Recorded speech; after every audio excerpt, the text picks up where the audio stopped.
Ndagusuhuje kandi nguhaye ikaze ukomeje kudukurikira uri aho uri hatandukanye, nizere ko ukomeje kumera neza.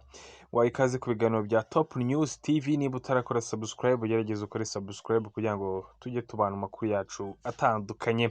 Witwa Thabo Mbeki wahoze ari perezida wa Afurika y'Epfo yatangaje ko intwari zidashobora gukemura amakimbirane amaze igihe hagati y'u Rwanda na Repubulika ya Demokarasi ya Kongo. Asaba ibihugu byombi kuyakemura biciye mu nzira y'amahoro. Uyu mukambwe uheruka i Kigali aho yari yitabiriye umuhango wo kwibuka ku nshuro ya 30 Jenoside yakorewe Abatutsi, yabitangarije mu kiganiro aheruka kujyana na News 24. Afurika y'Epfo kuri ubu ni kimwe mu bihugu byo muri Afurika byohereje ingabo muri Repubulika ya Demokarasi ya Kongo mu rwego rwo guha umusada FARDC zimaze igihe zihanganye mu ntambara n'inyeshyamba zo mu mutwe wa M23. Ingabo za Afurika y'Epfo, Malawi na Tanzania kuva zigeze mu ntara ya Kivu y'Amajyaruguru ntizigeze zoroherwa kuko umunsi ku wundi zigenda zicwa urusorongo.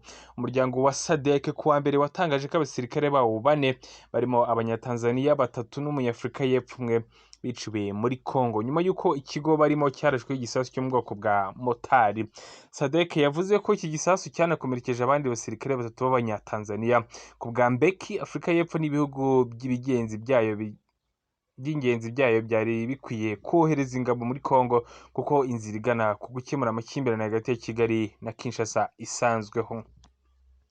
Yavuze ko ibihugu byombi bisanzwe bifitanye amasezerano yashyizweho umukono na Perezida Paul Kagame na Perezida Joseph Kabila na mbere y'uko Felix Tshisekedi aza ku butegetsi akaba abyemera gukemura amakimbirane bifitanye mu mahoro.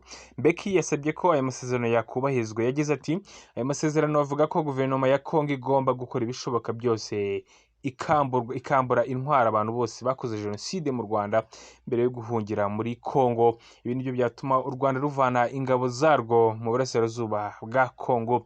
Yunzemo ati ikibazo ni uko aya masezerano atigeze ashyirwa mu bikorwa, ariko nta nubwo yigeze ahagarikwa. Niyo shingiro ry'igisubizo cya politike.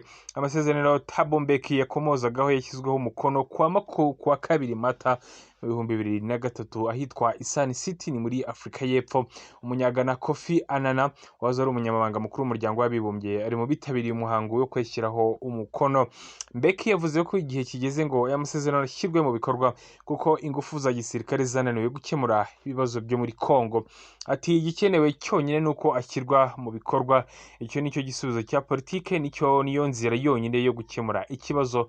Nta bundi buryo buhari. Ushobora kohereza abasirikare hanyuma bagapfa, ariko byo ntibizakemura ikibazo. Kugeza ubu u Rwanda na Kongo yashyiriweho gahunda y'ibiganiro bya Nairobi na Rwanda bigamije gucubya umwuka mubi maze igihe hagati y'impande zombi.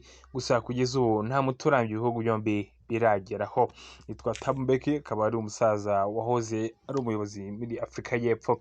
Reka nongere mubwire ko ikibazo cy'intambara yihanganishije umutwe wa M23 n'ingabo z'igihugu cya Kongo kirimo byo Perezida w'u Rwanda na Cyril Ramaphosa wa Afurika y'Epfo wari witabiriye umuhango wo kwibuka ku nshuro ya 30 Jenoside yakorewe Abatutsi.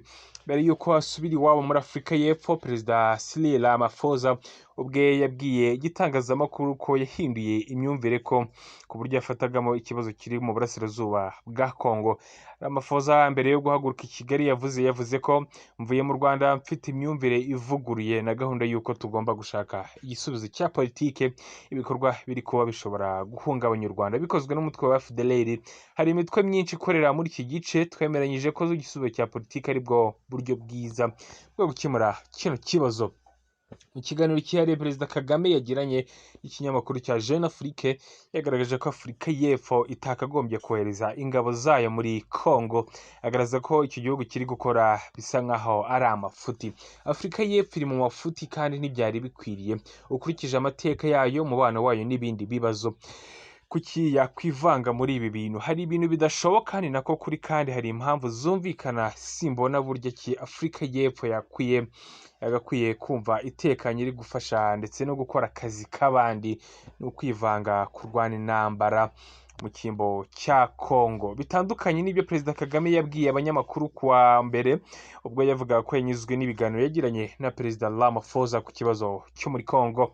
Umukuru w'u Rwanda yagize ati ni intwari kumara amasaha mu nama na Perezida Ramaphosa ngo tubure na busa kuvuga kuri icyo kintu. Ndatekereza ko twagiranye ibiganiro byiza n'imyumvire myiza ku bintu byifashe ndetse no ku byo bwiza twafatanyamo mu kubikemura. Ndanyuzwe kandi nizera ko na Perezida Ramaphosa anyuzwe ku biganiro twagiranye. Perezida Kagame kandi yanemeje ko mu byatumye ibyo biganiro bigera ku musaruro mwiza harimo n'uruhare rw'itangazamakuru by'umwihariko televiziyo ya SBS yo muri Afurika y'Epfo. Ati ibibazo mwabajije ahari byaduhaye amakuru twese tunafite uko tubikemura ndetse tugomba no guheraho dukemura ikibazo cyacu na Congo.